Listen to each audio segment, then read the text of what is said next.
വെള്ളപ്പൊക്കവും മലവെള്ളപ്പാച്ചിലും മണ്ണിടിച്ചിലും ഉരുൾപൊട്ടലും കേരളത്തിന്റെ സാമൂഹ്യ ജീവിതത്തിന്റെ ഭാഗമായി മാറിക്കൊണ്ടിരിക്കുകയാണോ? ഇന്ന് രാവിലെ മുതൽ അല്ലെങ്കിൽ ഇന്നലെ അർദ്ധരാത്രി തൊട്ട് നമ്മളെ ആകെ അസ്വസ്ഥമാക്കുന്നത് വയനാടാണ്. വയനാട്ടിലെ വലിയ തോതിലുള്ള മണ്ണിടിച്ചിലിൽ അകപ്പെട്ടു പോയ മനുഷ്യരുടെ വിലാപങ്ങളാണ് ഇന്ന് രാവിലെ മുതൽ മാധ്യമങ്ങളിൽ ആകെ നിറഞ്ഞു നിൽക്കുന്നത്. മലവെള്ളപ്പാച്ചിലിൽ തങ്ങൾക്കുണ്ടായിരുന്ന സർവവും സർവ്വസമ്പത്തും നഷ്ടപ്പെട്ട് ഉറ്റവരെ കാത്തു നിൽക്കുന്ന ശേഷിക്കുന്നവർക്ക് പറയാൻ ചിലതുണ്ട്.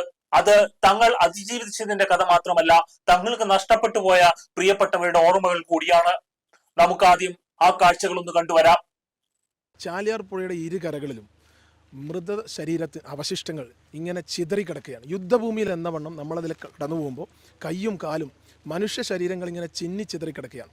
ആ പ്ലാസ്റ്റിക് ക്യാരി ബാഗിൽ മൃതശരീരം കൊണ്ടുവരുമ്പോൾ, കഷ്ണങ്ങൾ കൊണ്ടുവരുമ്പോൾ അത് കൊണ്ടുപോകാൻ സ്ട്രക്ചറില്ല, ആംബുലൻസ് ഇല്ല. ഞങ്ങളിപ്പോൾ ടാക്ചറിലാണ് ആശുപത്രിയിലേക്ക് മൃതശരീരം കൊണ്ടുപോകുന്ന ഭയാനകമായ.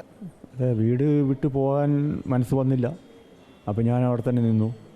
ഇങ്ങനൊരു സംഭവം ഉണ്ടാകും എന്നുള്ളൊരു പ്രതീക്ഷ ഉണ്ടായിരുന്നില്ല. മഴ നല്ല മഴയായിരുന്നു. ആ സമയത്ത് വെള്ളം കയറും എന്നൊരു വിശ്വാസത്തിൻ്റെ പേരിൽ ലാൻഡിങ്ങിന് പോയി കിടക്കുക ചെയ്തത്. മുകളിൽ കിടന്നപ്പോൾ 2 മണി ആയപ്പോഴത്തേക്കും എന്തോ ഒരു ശബ്ദം കേട്ട് പെട്ടെന്ന് ചാടി എണീച്ച് നോക്കുമ്പോൾ വീട് കഴുത്തിനൊപ്പം വെള്ളമായിരുന്നു.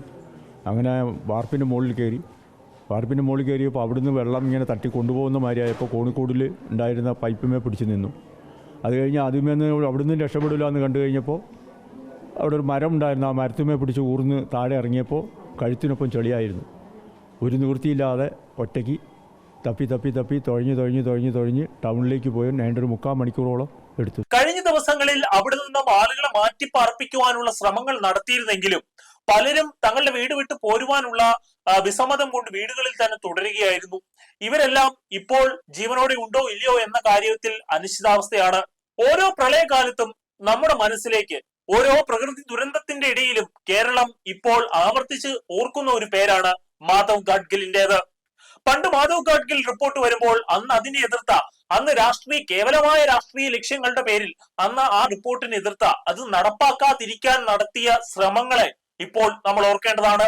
ഇന്ന് ഈ മണ്ണിടിച്ചിലിൽ മരണപ്പെട്ടവർക്ക് അല്ലെങ്കിൽ തങ്ങളുടെ സർവവും നഷ്ടപ്പെട്ടവർക്ക് ധനസഹായം നൽകാൻ മുന്നിട്ട് നിൽക്കുന്ന രാഷ്ട്രീയ പാർട്ടികൾ അന്ന് മത്സരിക്കുകയായിരുന്നു മാധവ് ഗാഡ്ഗിൽ റിപ്പോർട്ട് നടപ്പാക്കാതിരിക്കുവാൻ വേണ്ടി. അക്കാര്യത്തിൽ എന്തൊരു മതസൗഹാർദ്ദമായിരുന്നു, എന്തൊരു രാഷ്ട്രീയ സൗഹാർദ്ദമായിരുന്നു. കേവലമായ രാഷ്ട്രീയ ആവശ്യങ്ങൾക്ക് പേരിൽ മനുഷ്യൻ നടത്തുന്ന പൊറാട്ട് നാടകങ്ങൾ പ്രകൃതിക്ക് മുൻപിൽ വിലപ്പോകില്ല എന്നാണ് ഓരോ മണ്ണിടിച്ചിലും നമ്മളോട് പറഞ്ഞുകൊണ്ടിരിക്കുന്നത്. 2013 മാധവ് ഗാഡ്ഗിലിന്റെ റിപ്പോർട്ട് നടപ്പാക്കാതിരിക്കുവാൻ വേണ്ടി മാധവ് ഗാഡ്ഗിലിന്റെ റിപ്പോർട്ട് പൊലിപ്പിച്ചുണ്ടാക്കിയിട്ടുള്ള കുറച്ച് കടലാസുകൾ മാത്രമാണ് എന്ന നറേറ്റീവ് സൃഷ്ടിച്ചെടുക്കപ്പെട്ട ആ സമയത്ത് 2013 മാധവ് ഗാഡ്ഗിൽ പറയുകയുണ്ടായി, കേരളത്തിന്റെ പശ്ചിമഘട്ടം ആകെ തകർക്കപ്പെട്ടിരിക്കുന്നു. ഇനിയും നടപടിയെടുക്കാൻ വൈകിയാൽ കേരളത്തെ കാത്തിരിക്കുന്നത് വലിയ ദുരന്തമായിരിക്കും. ഇത് സംഭവിക്കാൻ യുഗങ്ങൾ വേണ്ടി വരില്ല, 4-5 വർഷങ്ങൾ മാത്രം മതിയാകും. അന്ന് ഞാനും നിങ്ങളും ജീവനോടെ ഉണ്ടാകും.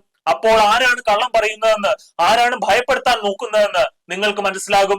അക്ഷരാർത്ഥത്തിൽ ഗാഡ്ഗിലിന്റെ ആ വാക്കുകൾ യാഥാർത്ഥ്യമാകുന്ന കാഴ്ചയാണ് നമ്മൾ ഇപ്പോൾ കണ്ടുകൊണ്ടിരിക്കുന്നത്. കേരളത്തിലുള്ള വളരെ പ്രകൃതിലോലമായിട്ടുള്ള 18 സ്പോട്ടുകളിൽ ഒന്നിലാണ് ഇപ്പോൾ മണ്ണിടിച്ചിൽ ഉണ്ടായിട്ടുള്ളത്. ഇനിയെങ്കിലും ഇത്തരത്തിലുള്ള പ്രകൃതി ലോല പ്രദേശങ്ങളിൽ നിന്ന് കൺസ്ട്രക്ഷൻ വർക്കുകൾ നിർത്തിവെക്കുവാനുള്ള നടപടികൾ സർക്കാരിന്റെ ഭാഗത്തു നിന്നും ഉണ്ടാവേണ്ടതുണ്ട്. ഒരു ചെറിയ മഴ പെയ്താൽ മതി നമ്മുടെ ജീവനും സ്വത്തിനും സംരക്ഷണം നൽകുവാൻ ഒരു ഗവൺമെന്റിനും ഒരു രാഷ്ട്രീയ പാർട്ടിക്കും ഒരു മത പൗരോഹിത്യത്തിനും സാധിക്കുകയില്ല എന്ന് ഓരോ മണ്ണിടിച്ചിലും ഓരോ ഉരുൾപൊട്ടലും ഓരോ കുഞ്ഞിന്റെ വിലാപവും നമ്മളെ കേൾപ്പിച്ചുകൊണ്ടേയിരിക്കുന്നു. ഉത്തരേന്ത്യയിൽ നദികളിലൂടെ മൃതദേഹങ്ങൾ ഒഴുകി നടക്കുന്ന കാഴ്ച നമ്മൾ അതിശയോക്തിയോടെയാണ് കണ്ടിരുന്നത്. എന്നാൽ ഇന്ന് നമ്മുടെ കൊച്ചു കേരളത്തിൽ നമ്മുടെ ചാലിയാറിലൂടെ മൃതദേഹങ്ങൾ ഒഴുകി പോകുന്നു. പിഞ്ചു കുഞ്ഞുങ്ങൾ തൊട്ട് വൃദ്ധരായ മനുഷ്യർ വരെ കാണാമറയത്തായി പോകുന്നു. തിരിച്ചറിയാനാകാത്ത ജഡങ്ങൾ കെട്ടിക്കിടക്കുന്നു. മഴയൊന്ന് കനത്തപ്പോൾ സർക്കാർ സംവിധാനങ്ങൾ ഒന്ന് ഉണർന്നു പ്രവർത്തിക്കുമെന്ന് കരുതി ഇത്തരത്തിൽ പ്രകൃതിലോലമായിട്ടുള്ള പ്രദേശങ്ങളിൽ റിസോർട്ടുകളും കെട്ടിട നിരകളും കെട്ടിപ്പൊക്കുവാനുള്ള സ്വാർത്ഥ താല്പര്യങ്ങൾക്ക് കുടപിടിക്കുവാൻ സർക്കാർ മുന്നിട്ട് നിൽക്കരുത് എന്നൊരു അഭ്യർത്ഥനയാണ് മാധവ് ഗാഡ്ഗിലിന് ഈ മണ്ണിടിച്ചിലിലും പറയുവാനുള്ളത്. പലയിടത്തും കൃത്രിമമായി നിർമ്മിച്ചെടുത്തിരിക്കുന്ന തടാകങ്ങളും റിസോർട്ടുകളും ഇപ്പോഴും നിലനിൽക്കുന്നു. ഇവയെല്ലാം വലിയ വിപത്ത് ക്ഷണിച്ചു വരുത്തുന്നതാണ് എന്ന് പറയേണ്ടതുണ്ട്. ഇപ്പോൾ ഈ മണ്ണിടിച്ചിൽ ഉണ്ടായിട്ടുള്ള പ്രദേശത്തിന് അടുത്തായി പലതരത്തിലുള്ള കോറികളും നിലനിൽക്കുന്നുണ്ട്. ഈ കോറികളെല്ലാം ഇപ്പോൾ നിലവിൽ പ്രവർത്തനം നടത്തുന്നില്ല എങ്കിൽ തന്നെയും മുൻകാലങ്ങളിൽ അവ നടത്തിയിട്ടുള്ള പ്രവർത്തനങ്ങളുടെ ആഘാതം ആ പ്രദേശത്തുള്ള മണ്ണിന്റെ ഘടനയെ ആകെ മാറ്റിമറിച്ചിട്ടുണ്ട്. വലിയൊരു മഴ ഉണ്ടായപ്പോൾ അത് ഒരു മണ്ണിടിച്ചിലേക്ക് നയിച്ച ഒരു പ്രധാനപ്പെട്ട കാരണമായി തന്നെ പറയേണ്ടതുണ്ട്. അധിക നാളായിട്ടില്ല മുഖ്യമന്ത്രി പങ്കെടുത്ത ഒരു പരിപാടിയിൽ കേരളത്തിലെ ഒരു വ്യവസായ പ്രമുഖൻ വയനാട് അടക്കമുള്ള പ്രകൃതി ലോല പ്രദേശങ്ങളിൽ ഇക്കോ ടൂറിസത്തിന്റെ സാധ്യതകൾ ഉപയോഗപ്പെടുത്തിക്കൊണ്ട് വലിയൊരു ടൂറിസ്റ്റ് പദ്ധതി തന്നെ നടപ്പാക്കുവാനുള്ള പ്രോജക്റ്റ് മുന്നോട്ട് വെച്ചത്. ഇത്തരത്തിലുള്ള പ്രോജക്റ്റുകൾ വരുമ്പോൾ അത് നമ്മുടെ പ്രകൃതിയെ എത്രമാത്രം ദോഷകരമായാണ് ബാധിക്കുക എന്ന കാര്യം പ്രത്യേകം ചിന്തിക്കേണ്ടതുണ്ട്. പ്രകൃതി സ്നേഹവും പ്രകൃതി സംരക്ഷണവും കേവലം സൂഡോ മുദ്രാവാക്യങ്ങൾ മാത്രമല്ല, അത് നമ്മുടെ ജീവിതത്തിന്റെയും അതിജീവനത്തിന്റെയും പ്രത്യയശാസ്ത്രമായി മാറുന്ന കാലത്താണ് നമ്മൾ ജീവിക്കുന്നത് എന്ന ബോധ്യം നമ്മൾ ഓരോരുത്തർക്കും വേണം. ഇതുവരെ ഇത്രയേറെ പ്രശ്നങ്ങൾ ഉണ്ടായിട്ടും ഇത്രയേറെ മണ്ണിടിച്ചിലുകളും പ്രകൃതിക്ഷോഭങ്ങളും ഉണ്ടായിട്ട് ശേഷവും ഗാഡ്ഗിൽ റിപ്പോർട്ട് അത് കണിശമായി നടപ്പാക്കുവാൻ നമ്മുടെ സർക്കാർ ഇനിയും മുന്നിട്ട് വന്നിട്ടില്ല എന്നുള്ളത് ആശ്ചര്യജനകമായിട്ടുള്ള കാര്യമാണ്. ഗാഡ്ഗിൽ റിപ്പോർട്ട് നടപ്പാക്കിയാൽ പലർക്കും അവരുടെ ഇപ്പോൾ നിലനിൽക്കുന്നതായിട്ടുള്ള സ്ഥലം നഷ്ടപ്പെടും, ഇപ്പോൾ അവർ വെച്ചിരിക്കുന്ന വീടുകൾ നഷ്ടപ്പെടും, പക്ഷേ അവരുടെ ജീവൻ സംരക്ഷിക്കപ്പെടും.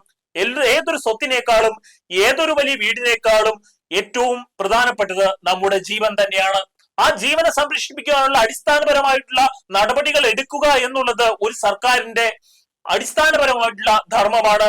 ആ ധർമ്മത്തിൽ നിന്ന് ഒരു സർക്കാർ പിന്നോട്ട് പോകുന്നുണ്ടെങ്കിൽ കേവലമായിട്ടുള്ള വോട്ട് രാഷ്ട്രീയത്തിന്റെ പുറത്ത്, കേവലമായിട്ടുള്ള മതപ്രീണനത്തിന്റെ പുറത്ത്, പൗരോഹിത്യങ്ങളെ പ്രീണിപ്പിക്കുന്നതിന്റെ പുറത്ത് അത്തരത്തിലുള്ള ധർമ്മത്തിൽ നിന്ന് സർക്കാർ പിന്നോട്ട് പോകുന്നുണ്ട് എങ്കിൽ അത് ചോദ്യം ചെയ്യപ്പെടേണ്ട കാര്യം തന്നെയാണ്.